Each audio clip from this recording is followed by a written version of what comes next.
Hi everyone, this is Steve Barrett, Editorial Director of PR Week. I am delighted to introduce a new content feature in the PR Week ebook. It's called Coffee Break, where we spend 15 minutes with different people in the PR industry, across the industry, and across other industries as well. And my first guest, delighted to say, is Jim Weiss, who's CEO of W2O Group. So Jim, thanks so much for joining us, and welcome to Coffee Break.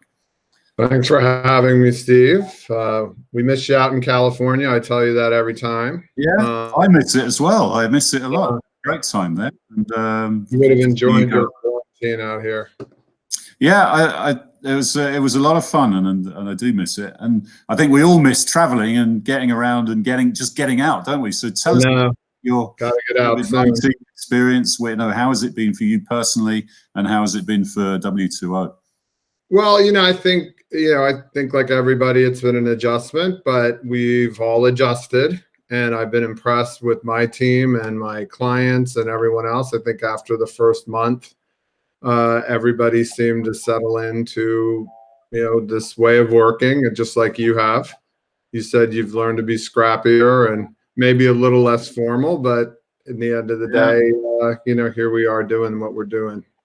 We've always been pretty scrappy at PR Week, but some would say that PR pros are scrappy and nimble, and that's why they can thrive in this environment, because it's maybe a little more second nature to them than, say, the creative agencies or industries, and where they might take a longer lead time. So it's changed creative in the way you're working. Is there anything that you've been doing for clients that you thought, wow, this has almost been like, not an upside, because there's no real upside to this whole thing, but where you were forced to work in a different way, or where we came up with some creative or great idea that really summed up with, working together and doing great stuff during this difficult period? Oh, there's so many examples. I mean, in the pharmaceutical and healthcare industry, obviously that we focus in, there's a lot of examples, but I mean, all the medical conferences and meetings where really critical data is being presented, particularly around vaccines and tests and all the things that we hope will help us get us out of this situation. We've been doing and supporting virtual presentations and scientific, data being communicated, that way. And we've done it, probably over a dozen different, virtual presentations and exhibitions, and there'll be many more to come. I think it's been incredible. We've been pitching business this way, as have many other of our colleagues and competitors. So I think I've been impressed by how everyone's adapted to it. And I think you've seen, the media, of course, have been broadcasting from their basements and libraries like you are, and everywhere else, bedrooms. So I think life has moved on and people have adapted, and I don't think there's really been too much of a skip in the beat. In fact, I wonder if we're all running faster and harder than we ever have before. It does feel like that. The working day just sort of is slightly amorphous, isn't it? And it sort of starts early and finishes late. And if you're not careful, you forget to even go and have something to eat or whatever. So yeah, the mental health side of it has got to be taken care of. And I think people are under a bit of strain, but they're just stepping up to the plate, aren't they? So yeah. You've had a great year. You've made a lot of acquisitions. You've had a lot of organic growth. You've had ownership changes. A lot of agencies have had to make layoffs and furloughs during this time. Have you been immune to that, or have you had to make some measures like that too? Good choice of words. We have, I think healthcare has enabled, our focus there has certainly helped us in this particular situation, because of the nature of this crisis, it's healthcare related. So we're helping, not only healthcare clients, some non-healthcare clients coming to us, as you and I were talking before this got started. Perhaps all companies are now viewing themselves in some form a healthcare company, or at least having to think about public health, especially as they go back to regular, business over time. So, we actually haven't slowed down at all. It's been busier than ever. we've seen an uptick in business, you know, over last year. Even in the last quarter or two of 2020, we obviously grew in 2019, like many others, by 26%, which you have reported. But this year we expect to grow at a similar clip. Yeah, I think we saw a bunch of agencies that started the year really well in Jan, Feb, but then they got knocked back when this started. But you're seeing still growth and still more work, and no reason to make drastic changes staffing wise, which is good to hear. Yeah. Yeah. So 1,100 people now. Yeah. Yeah. So come on over, guys, wherever you are. Tell us about the strategy, because you made a change in ownership. Well, you signed up with a different private equity company last year. Tell us about that process, why you did it, and what it's enabled you to do in terms of growth, because you've made a lot of plays since then in terms of acquisitions. Right. So we were with one group in Denver, Mountain Gate Capital, and they were a bit smaller, you know, focused on the mid-market, and helped us grow through a few acquisitions there. But, you know, those in less than 3 years, you know, pretty much, you know, each of those tripled in size, you know, and then we, you know, almost doubled in size overall. So I think everybody felt it was probably better to move on and, you know, take what we could out of that situation, you know, the returns there, and move on to a bigger opportunity where we could continue to grow and get the resources we needed to do that, now more internationally. That's important. And into other areas like creative, to continue to double down in digital and analytics. We have over 150 people dedicated to our tech platform, data and analytics. So a lot of folks talk about their capability in this space, but we actually really do it. And we've got proprietary data and analytics and technology, which a lot of companies don't have. They're using more what I'd say is off the shelf. We do use other outside tech, but we also have our own products and capabilities. And we also train everybody internally to make them digitally and data capable. So how do you absorb all those? Because you've made what, 5, 6 acquisitions in the past 12 months, or maybe even more. 5. Yeah, how do you absorb those and make sure that they integrate into the organization and that you do get the full value of what you've been buying? Well, we have a 1 P&L model, which and we don't compete coming in. So I pretty much let everybody keep running, you know, keep doing what you're doing. And it's been a little challenging in this environment where we're all, you know, sort of virtual and one-dimensional. But I think, you know, we start very much in the phase where we're getting to know each other. Now, I would say at least 3 of the ones we were working with already. And that I usually try to make that a rule. I don't go out and just find stuff to buy. That's not what we're doing here. We're not doing a roll-up. What we're doing here is working with parties that we're already involved with through clients.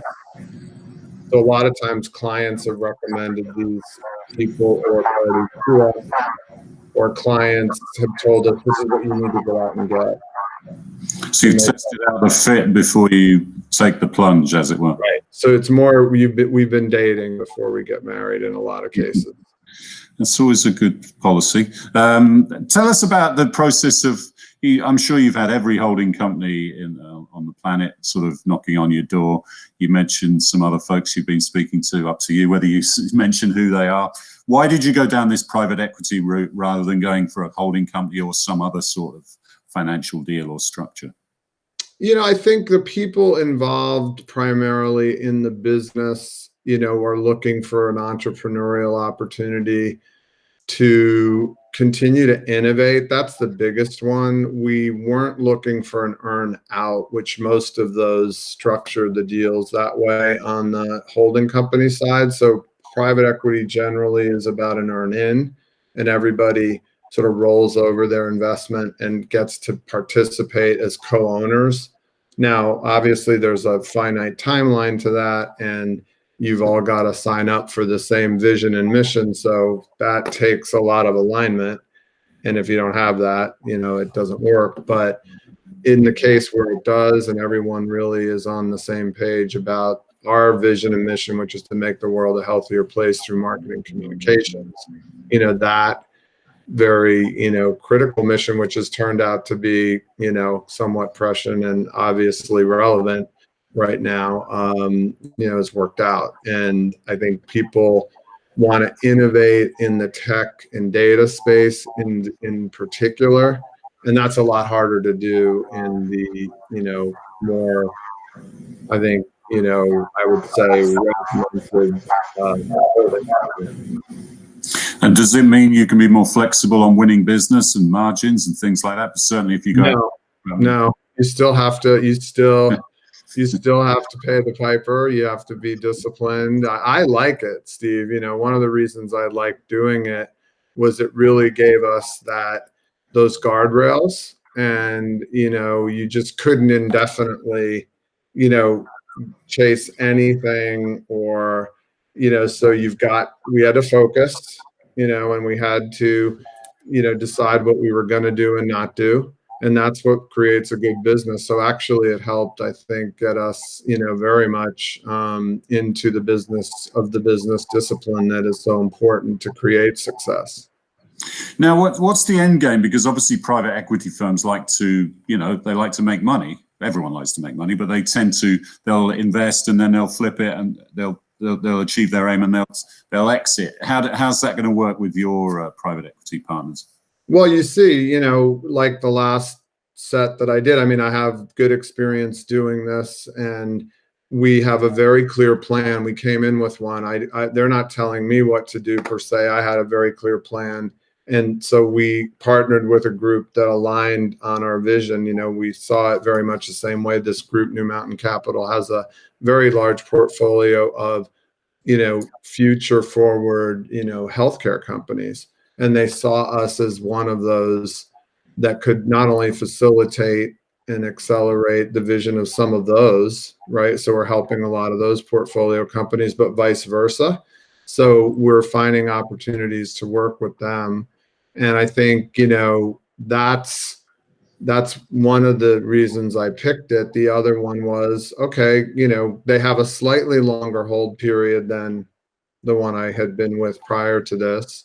And, look, you've got to do what we're doing soon. That's why I did 5, and we've got a 6th deal in a letter of intent, which I hope to close soon, and I'll let you know about, hopefully this summer.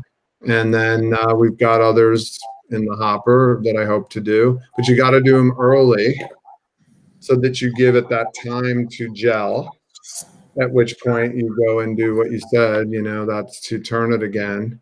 But hopefully we have more optionality on how we turn it. There's a lot of ways to do that now. Yeah, well, we'll look forward to seeing how you progress with that. Just to last couple of minutes, tell us how you think this whole COVID-19 thing is going to change your business, the business we cover as well. Working from home, less office space, different work environment. What do you see down the line? Well, I think it'll accelerate things that were already trending. I think cities and, all kinds of things were starting, overcrowded traffic and, things that were already straining the system, high price real estate, everyone was really looking to, kind of lower that. So this accelerated this working from home concept. We even introduced at-home daycare called W2O. I thought this was creative of my team. W2O kids. All of this can be done. And what do they say? Necessity is the mother of invention. So all these wonderful things that we've talked about now are just getting done because that's what the necessity is. So people want to work from home, they can work from home. If we want to do staggered scheduling, we can do that. If we want to do a team space, we can do team space. And I think eventually once we have vaccines and drugs, which I'm very confident we'll have, over the, it's going to be a sliding scale. We'll have some by the end of the year. We'll have more by mid next year. And then, within 12 to 18 months, at scale, we'll get back to normal gradually. But obviously there's a psychological effects. It's going to take more time for us to trust that. But I'm very optimistic that when we come out of this, we'll all come out of it stronger, more nimble, faster. And like you said, we were built for this based on how we grew up in the business. Heritage. Yeah, for sure. We were ready for it. Coffee break is over. Back to work. Thanks so much for joining us for the first of these interviews, and continued success. Great to hear this success story even during COVID-19. So congratulations on that. Thanks, Steve. Great to be with you.